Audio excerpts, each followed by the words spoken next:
നമസ്കാരം. എല്ലാവർക്കും നമ്മുടെ പുതിയൊരു വീഡിയോയിലേക്ക് സ്വാഗതം. ഇതൊരു കുഞ്ഞു വീഡിയോ ആണ്. കഴിഞ്ഞ ദിവസം ഉച്ചയൂൺ സീരീസിൻ്റെ ഇടയ്ക്ക് നമ്മളൊന്ന് പറഞ്ഞിരുന്നു അല്ലേ, ഞങ്ങൾ ഇവിടെ സൂര്യകിരൺ എയറോബാറ്റിക് ടീമിൻ്റെ എയർ ഷോ നടക്കുന്നുണ്ട്, അത് കാണാൻ പോയി എന്നൊക്കെ. അപ്പോൾ ഫസ്റ്റ് ഡേ ഞങ്ങൾ കാണാൻ പോയപ്പോൾ കണ്ടത് ഇതാണ് കേട്ടോ. അതായത് ഞങ്ങൾ ലേറ്റായി പോയി. അപ്പോൾ നമ്മൾ കാറിൽ വന്നതുകൊണ്ട് തന്നെ ട്രാഫിക്കിൽ പെട്ടിട്ട് കുരുങ്ങിപ്പോയിട്ട് അവിടെ നിൽക്കേണ്ടി വന്നു. അങ്ങനെ ഞങ്ങൾക്ക് കാറിലിരുന്ന് കാണാൻ പറ്റിയതേ ഉള്ളൂ. ഞങ്ങൾ വിചാരിച്ച സ്പോട്ടിൽ എത്തിയപ്പോഴത്തേക്ക് എല്ലാം കഴിഞ്ഞത് എല്ലാവരും തിരിച്ചു പോകുന്നതാണ് കേട്ടോ കണ്ടത്. അപ്പം നമുക്ക് സ്വാഭാവികമായിട്ടും വിഷമമായി. ഞങ്ങൾ പോരുന്ന വഴിക്ക് വിഷമം മാറ്റാൻ വേണ്ടിയിട്ട് കുറച്ച് കരിക്കൊക്കെ കുടിച്ച് എന്താ പിന്നെ ചെയ്യുക, നമ്മൾ കാണാൻ വന്ന കാര്യം കാണാൻ പറ്റിയില്ലല്ലോ, സങ്കടമായി. അപ്പം ഞങ്ങൾ പോരുന്ന വഴി അങ്ങനെ സെറ്റായിട്ട് തിരിച്ച് വീട്ടിലേക്ക് പോകാമെന്ന് കരുതി. അപ്പോൾ എന്താ വെച്ചാൽ എനിക്കില്ലേ രഞ്ജേട്ടൻ്റെ രശ്മിച്ചിയും കൂടെ എവിടെയെങ്കിലും പോയാൽ പെട്ടെന്ന് നമ്മുടെ നാട്ടിലെ കടപ്പലാരങ്ങളൊക്കെ കഴിക്കാൻ തോന്നും കേട്ടോ. അതായത് നമ്മുടെ പരിപ്പ് വട, ഉഴുന്നുവട, ഉള്ളിവട ഒക്കെ. അപ്പോൾ രഞ്ജിയേട്ടനോട് പറഞ്ഞപ്പോൾ നമ്മൾ വിചാരിച്ച സ്ഥലത്തൊന്നും കിട്ടിയില്ല. ഇനി പോകുന്ന വഴിക്ക് നോക്കാമെന്നൊക്കെ പറഞ്ഞിട്ട് ഞങ്ങൾ നേരെ എത്തിയത് ജോഗേഴ്സ് പാർക്കിലാണ് കേട്ടോ. കാരണം ഇവിടെ നിന്നാലും ആ ഒരു എയർ ഷോ കാണാൻ പറ്റുമായിരുന്നു. കാരണം ഇത് എയർപോർട്ടിൻ്റെ അടുത്താണല്ലോ, ഇതൊരു വ്യൂ പോയിൻ്റ് ആണ്. പക്ഷേ എയർ ഷോ എല്ലാം കഴിഞ്ഞിട്ടാണ് ഞങ്ങൾ ഇങ്ങോട്ട് വന്നത്. ഏതായാലും വന്ന കാര്യമൊന്നും നടന്നില്ലല്ലോ എന്ന് കരുതി. അപ്പോൾ ഇവിടെ വന്നപ്പോൾ പാപി ചെന്നിളം പാതാളം എന്ന് പറഞ്ഞ പോലെ ഇവിടെ എല്ലാം ഇളക്കി പൊളിച്ച് റിനോവേഷൻ്റെ ഭാഗമായിട്ട് അങ്ങനെ ഇട്ടിരിക്കുകയാണ് കേട്ടോ. എന്നാലും നമ്മൾ കൂട്ടുകാരോട് ഒരുമിച്ച് ഇവിടെ പോയാലും നമ്മൾ സെറ്റാണ്. അപ്പോൾ ഞങ്ങൾ ചുമ്മാ കഥയൊക്കെ പറഞ്ഞ് എയർപോർട്ടിലേക്ക് കുറേ നേരം നോക്കി, അവിടെ നിന്ന് നമ്മുടെ വീടും നമ്മൾ താമസിക്കുന്ന പരിസരമൊക്കെ ഒക്കെ നോക്കി കണ്ടിട്ട് കുറച്ച് നേരം കുട്ടികളോടൊപ്പം കളിച്ചിട്ട് ഇങ്ങനെ വർത്തമാനമൊക്കെ പറഞ്ഞ് പോകുന്നു കേട്ടോ. അപ്പോൾ അങ്ങനെ ശമ്പൂട്ടൻ അത്രയും ഇടയ്ക്കുമെന്ന് എനിക്ക് കുറേ ഫ്ലവേഴ്സൊക്കെ പറിച്ച് തരുന്നുണ്ട്. അവിടെ പൂവൊന്നും നമ്മൾ പറിക്കില്ല, അതൊരു ഗാർഡൻ പോലെ ഒരു വാക്കിങ്ങിന് വേണ്ടി സെറ്റ് ചെയ്തിരിക്കുന്ന ഒരു സ്ഥലമല്ലേ, ജോഗിങ്ങിന് വേണ്ടിയിട്ട്. അപ്പോൾ ശമ്പൂട്ടൻ ഇങ്ങനത്തെ പൂവും പുല്ലും ഒക്കെ പറിച്ച് തന്നിട്ട് ഭയങ്കര ഐ ലവ് യു പറഞ്ഞിട്ട് ഓടും കേട്ടോ, കളിക്കാൻ വേണ്ടിയിട്ട് ഓടുന്നതാണ്. അപ്പോൾ അന്ന് അവിടെ ചെന്നപ്പോഴത്തേക്ക് നല്ല വ്യൂ ആണ് അവിടെ നിന്ന് കിട്ടുക കേട്ടോ. അപ്പോൾ ഏകദേശം സൺസെറ്റ് ആവാറായി. നല്ല ചുവന്ന സൂര്യൻ നമ്മുടെ ആകാശം മൊത്തം ഇങ്ങനെ ചുവപ്പിലേക്ക് കടക്കുന്ന ഒരു സമയമായിരുന്നു. അടിപൊളി വ്യൂ ആയിരുന്നു. കുറേ നേരം അവിടെ നിന്ന് നല്ല കത്തുന്ന ചൂടല്ലേ, അപ്പോൾ കാറ്റൊക്കെ കൊണ്ട് ഇങ്ങനെ അവനെൻ്റെ വീഡിയോയിൽ വന്ന് പെട്ടപ്പോഴത്തേന് ആദ്യക്കുട്ടൻ എന്താ സൂര്യനെ എടുത്ത് കളയാൻ നോക്കുകയാണ് കേട്ടോ, ചുമ്മാ. അപ്പം ഞങ്ങൾ കുറച്ച് നേരം അവിടെ നിന്ന് കണ്ടു കഴിഞ്ഞപ്പോഴത്തേക്ക് അമ്പിളിയമ്മാവനൊക്കെ വന്നു. അമ്പിളിയമ്മാവനും സൂര്യനെ നേർക്കുനേർ വന്നു. നമ്മളെന്നാൽ തിരിച്ച് വീട്ടിലേക്ക് പോയേക്കാന്നൊക്കെ കരുതി. ശമ്പൂട്ടിനെ വീണ്ടും കളിക്കണം എന്നൊക്കെ പറഞ്ഞ് ഞങ്ങളവിടെ കുറച്ച് നേരം ഇരുന്ന് കളിച്ച് എന്താണ് സെറ്റായി പോന്നു. അപ്പം പണ്ടത്തെ വീഡിയോ ഓർമ്മയുണ്ടെങ്കിൽ ആരെങ്കിലുമൊക്കെ കണ്ടിട്ടുണ്ടെങ്കിൽ അറിയാം, ഇവിടെ വരുമ്പോഴാണ് നമ്മൾ റോൾ ഐസ്ക്രീം കഴിച്ചിട്ട് ശമ്പൂട്ടിന് ഇഷ്ടപ്പെടാഞ്ഞതൊക്കെ കേട്ടോ. അപ്പോൾ അതുകൊണ്ട് അവിടെ നിന്ന് കണ്ടപ്പോൾ തന്നെ ഐസ്ക്രീം വേണമെന്നൊക്കെ പറഞ്ഞുവെങ്കിലും നമ്മൾ അവിടെ നിന്ന് മേടിച്ചില്ല, കാരണം കൊള്ളില്ല. പക്ഷേ ഐസ്ക്രീം വേണമല്ലോ എന്ന് ഓർത്തിട്ട് നമ്മൾ നേരെ അവിടെ ഒരു മോളുണ്ട്, ഷോപ്പിംഗ് മോളുണ്ട്, അവിടെ വന്നിട്ട് ഐസ്ക്രീമൊക്കെ മേടിച്ച് എല്ലാവരും കൂടെ കഴിച്ച് ആ ഒരു ദിവസം അങ്ങനെ സ്പെൻഡ് ചെയ്തു കേട്ടോ. ഞങ്ങൾ തിരിച്ചു പോന്നു. നമ്മൾ കാണാൻ പറ്റിയില്ലല്ലോ എന്ന് മാത്രമേ ഉണ്ടായിരുന്നുള്ളൂ. പക്ഷേ നെക്സ്റ്റ് ഡേയും നമ്മൾ പ്രതീക്ഷിക്കാതെ നമ്മളെല്ലാവരും കൂടെ പോകാൻ തീരുമാനിച്ചു. അപ്പോൾ ഈ പ്രാവശ്യം നമ്മൾ ചെയ്തത് എന്താണെന്ന് വെച്ചാൽ കാറിൽ പോയില്ല, 2 വീലേഴ്സിൽ പോയി. അതാവുമ്പോൾ നമുക്ക് ഇടയ്ക്കൂടെ ഞൂഴ്ന്ന് ഇറങ്ങി പോകാമല്ലോ എന്ന് കരുതി ചെന്ന പാടെ വഴിയിൽ വെച്ച് തന്നെ, അതായത് നമ്മൾ വണ്ടിയിലിരിക്കുമ്പോൾ തന്നെ ഇന്നും പതിവ് പോലെ ലേറ്റായി. പക്ഷെ ഞങ്ങളങ്ങനെ തോറ്റു പിന്മാറാൻ വേണ്ടി തയ്യാറല്ലായിരുന്നു. വണ്ടിയിലിരുന്ന് കാണാമെന്ന് തീരുമാനിച്ചു. അങ്ങനെ തീരുമാനിക്കുകയല്ല, വണ്ടിയിലിരുന്ന് കണ്ടു. കൂട്ടത്തിൽ നമ്മൾ ഉദ്ദേശിച്ച ഡെസ്റ്റിനേഷനിൽ പോവാതെ എവിടെയാണോ പ്രോപ്പറായിട്ട് നല്ല വ്യൂ കിട്ടുന്നത് അവിടെ തന്നെ ഇറങ്ങാൻ തീരുമാനിച്ചു.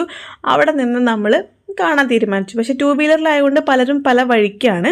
എന്നാലും അതിനുശേഷം ഞങ്ങൾ വിചാരിച്ച സ്ഥലത്ത് എത്തിച്ചെന്നപ്പോഴത്തേക്ക് അടിപൊളി, നമുക്ക് അത്യാവശ്യം 1 മണിക്കൂറത്തെ പരിപാടിയാണെങ്കിൽ പോലും 3/4 മണിക്കൂർ അടിപൊളിയായിട്ട് നമുക്ക് കാണാൻ പറ്റി.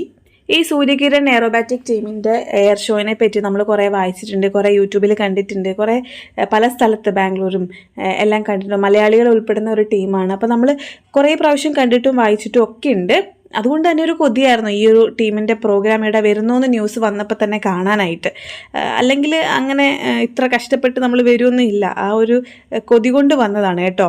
അല്ലെങ്കിൽ നമ്മൾക്ക് മനുഷ്യർക്ക് കുറച്ച് കാര്യങ്ങളുണ്ട്, നമ്മൾ കണ്ടാലും കൊതി തീരാത്ത കുറച്ച് കാര്യങ്ങൾ. അല്ലെങ്കിൽ ആദ്യം കാണുന്ന അതേ അത്ഭുതത്തോടു കൂടി കുട്ടികളൊക്കെ കാണുന്നൊരു സംഭവമല്ലേ. ഇപ്പോൾ ഒരു ആന പോയാൽ നമ്മൾ നോക്കി നിന്ന് പോകും, എത്ര പ്രായമായാലും അല്ലേ. അതേപോലെ ഒരു കടലിൽ ചെന്നാൽ, കടലിൻ്റെ തീരത്ത് ചെന്നാൽ നമ്മളിങ്ങനെ നോക്കി നിൽക്കും. അതേപോലെ പോലീസും ആംബുലൻസും ഒക്കെ നമുക്കൊരു കൗതുകമാണ്, എത്ര കോമൺ ആണെന്ന് പറഞ്ഞാലും. അപ്പോൾ നമ്മൾ എത്രയായാലും ഒരു ആംബുലൻസ് പോകുമ്പോൾ ഒന്ന് നോക്കൂലേ, അല്ലെങ്കിൽ കുറേ പോലീസ് വരുമ്പോൾ ഒന്ന് നോക്കൂലേ, അല്ലെങ്കിൽ പെട്ടെന്നൊരു മഴ വന്നാൽ, അല്ലെങ്കിൽ അങ്ങനെ ചില കാര്യങ്ങൾ നമ്മൾ എത്ര കണ്ടിരുന്നാലും മതിയാവില്ല അല്ലേ. അതുപോലെ ഒന്നാണ് വിമാനം. കഴിഞ്ഞ 2 വർഷമായിട്ട് ഞാനൊരു വിമാനത്താവളത്തിലാണ് ജീവിക്കുന്നതെന്ന് വേണമെങ്കിൽ പറയാം. കാരണം പോർട്ട് ബ്ലെയർ എയർപോർട്ടിൻ്റെ മുമ്പിൽ തന്നെയാണ് നമ്മൾ താമസിക്കുന്നത്.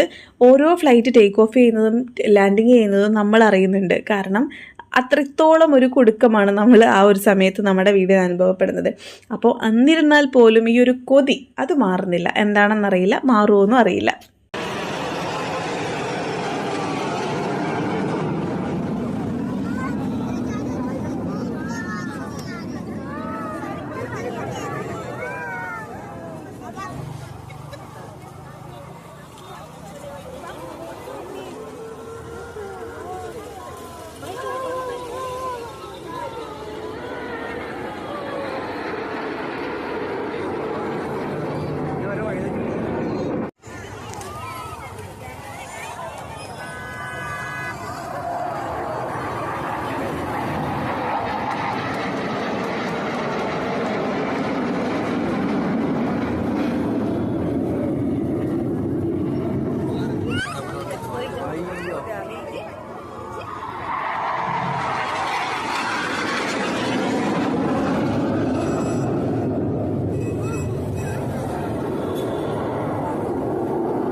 നമ്മൾ സ്വൈര്യമായിട്ട് ജീവിക്കുന്ന ഈ ഭൂമിയിലെ പല സ്ഥലങ്ങളിലേക്കാട്ടിലും വിസ്മയം അധികമുള്ള സ്ഥലമാണ് ആകാശവും അതുപോലെ കടലിന് ഉൾഭാഗവും.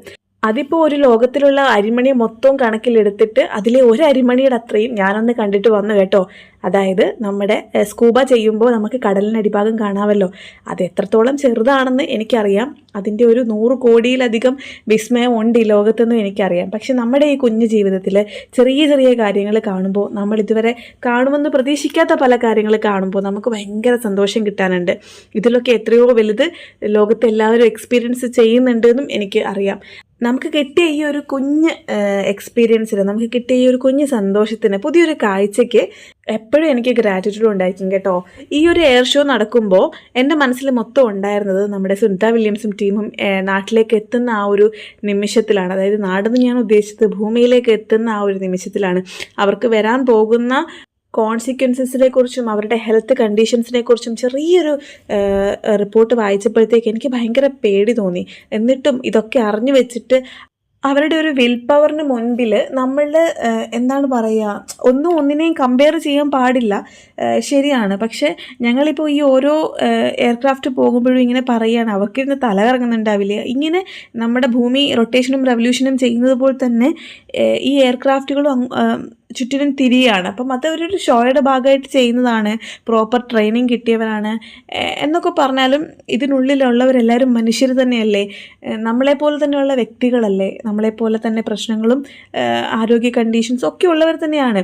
അപ്പോൾ ഭൂമിക്കും അപ്പുറത്തേക്ക് സഞ്ചരിക്കാൻ പറ്റിയ മനുഷ്യരുള്ള ഈ ലോകത്ത് ഭൂമിക്കും ആകാശത്തിനും ഇടയ്ക്ക് സഞ്ചരിക്കുന്ന ഇവരെ കാണാൻ വേണ്ടി വന്നപ്പോഴത്തേക്ക് എനിക്ക് ഭയങ്കര സന്തോഷം തോന്നി. അതുകൊണ്ടാണ് രണ്ടാമത്തെ ദിവസവും ഇനിയൊരു ദിവസം ഉണ്ടായിരുന്നെങ്കിൽ പോലും മേ ബി നമ്മൾ പോയിരിക്കും. അങ്ങനെ ഒരു എക്സ്പീരിയൻസ് ആയിരുന്നു. അപ്പം ഇങ്ങനെയൊരു വീഡിയോ ഇടുമോ എന്നൊന്നും പ്രതീക്ഷിക്കാതെയാണ് നമ്മൾ കാണാൻ വേണ്ടിയിട്ട് പോയത്. എന്തായാലും ഇതെൻ്റെ ലൈഫിൽ എപ്പോഴും ഓർത്ത് വെക്കാൻ പറ്റിയിട്ടുള്ളൊരു ദിവസമായിട്ട്, അല്ലെങ്കിൽ പല ഒരു മെൻ്റൽ കണ്ടീഷൻസിലൂടെ ഞാൻ പോയിരുന്നൊരു ദിവസമായിരുന്നു കേട്ടോ. നമ്മൾ പലതും സംസാരിക്കുമല്ലോ കൂട്ടുകാരോടൊക്കെ. അപ്പോൾ പലതും നമ്മൾ സംസാരിക്കുന്നതായിരിക്കില്ല ചിലപ്പോൾ മൈൻഡിലൂടെ പോകുന്നത്. ഞാൻ ഈ ഒരു ടോപ്പിക്കിനെ കുറിച്ചൊന്നും നമ്മുടെ ഫ്രണ്ട്സിനോട് സംസാരിച്ചിട്ടേ ഇല്ല.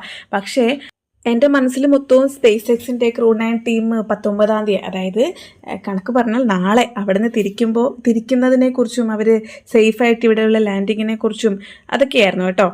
അപ്പോൾ അതിനൊക്കെ ശേഷം ഞാൻ പറഞ്ഞില്ലേ, രഞ്ജേട്ടൻ്റെ രശ്മിച്ചേയും കൂടെ പോയിട്ടുണ്ടെങ്കിൽ എനിക്കൊരു കടപ്പലാരം കഴിക്കാനുള്ള കൊതി വരും. അപ്പോൾ കഴിഞ്ഞ ദിവസം പരിപ്പുവട കിട്ടാത്ത വിഷമം രഞ്ജേട്ടൻ കുറച്ച് ദൂരം പോയിട്ടാണെങ്കിലും എനിക്ക് പരിപ്പുവട വാങ്ങി തന്നു കേട്ടോ. അങ്ങനെ നമ്മുടെ നാട്ടിലെ പരിപ്പുവടയും ചായയും ഒക്കെ കുടിച്ച് ഞങ്ങൾ കുറച്ച് നേരം അവിടെ സ്പെൻഡ് ചെയ്തു. അവിടെയല്ല, അവിടുന്ന് കുറച്ചുകൂടെ പോയിട്ട് നമ്മുടെ ചാത്തം മില്ലില്ലേ, നമ്മുടെ സോ മില്ലിനെ കുറിച്ചൊക്കെ നമ്മൾ വീഡിയോ ചെയ്തിട്ടുണ്ടല്ലോ. അപ്പോൾ ചായയൊക്കെ കുടിച്ചിട്ട് നമ്മൾ അവിടെ നേരെ ബീച്ചിലേക്ക് പോയി. അവിടെ കുറച്ച് നേരം ഇരുന്നു. കുറച്ച് നേരം ടൈം അവിടെ സ്പെൻഡ് ചെയ്തിട്ട് നമ്മളൊരു റൗണ്ടൊക്കെ എടുത്ത് ചാത്തമ്മില്ലിൻ്റെ അതുവഴി പോയി ജെട്ടി വഴി പോയിട്ട് നേരെ തിരിച്ച് പോരുകയാണ് കേട്ടോ. അപ്പോൾ നമ്മുടെ സ്വപ്നച്ചയും ടീമും അവിടെ ആദ്യമായിട്ടാണ് വരുന്നത്. അപ്പം നമ്മളിങ്ങനെ അവിടുത്തെ കഥകളും നമ്മളിനി ബാംബു ഫ്ലാറ്റിലേക്ക് പോകേണ്ട കാര്യങ്ങളും നമ്മൾ അവിടെ പോയ കഥകളും അവിടെ എന്തൊക്കെ ഉണ്ടെന്നൊക്കെ പറഞ്ഞു കൊടുത്ത് കുറച്ച് ഫോട്ടോസൊക്കെ എടുത്ത് അവിടെയും അതേപോലെ നമ്മുടെ സൺസെറ്റ് ആയിട്ട്, അടുത്ത ദിവസത്തെ സൺസെറ്റാണ്. ഇന്നലത്തെ സൺസെറ്റ് നമ്മൾ ജോഗേഴ്സ് പാർക്കിലായിരുന്നു. ഇന്നത്തെ സൺസെറ്റ് ഇതാ ഇവിടെ ഇങ്ങനെ കണ്ട് നല്ല കപ്പലിൻ്റെ ഭയങ്കര വ്യൂ ആണ് അവിടെ. അതൊക്കെ കണ്ട് 2 വീലറിൽ വൈകുന്നേരം ഒരു റൈഡൊക്കെ എടുത്ത് അങ്ങനെ നമ്മൾ വീട്ടിലേക്ക് തിരിച്ചു പോരുകയാണ്. പോരുന്ന വഴിക്ക് മീനുണ്ടെങ്കിൽ മേടിക്കാമെന്ന് കരുതി. മീനൊന്നും ഉണ്ടായില്ല. കുറച്ച് ബത്തക്കയെല്ലാം മേടിച്ച് നേരെ വീട്ടിലേക്ക്. അപ്പോൾ ഇന്നത്തെ വീഡിയോ ഇത്രയേ ഉള്ളൂ. അപ്പോൾ പുതിയൊരു വീഡിയോ ആയിട്ട് വീണ്ടും കാണാം. അതുവരെ നിങ്ങളുടെ സ്വന്തം ലക്ഷ്മി. ടാറ്റാ.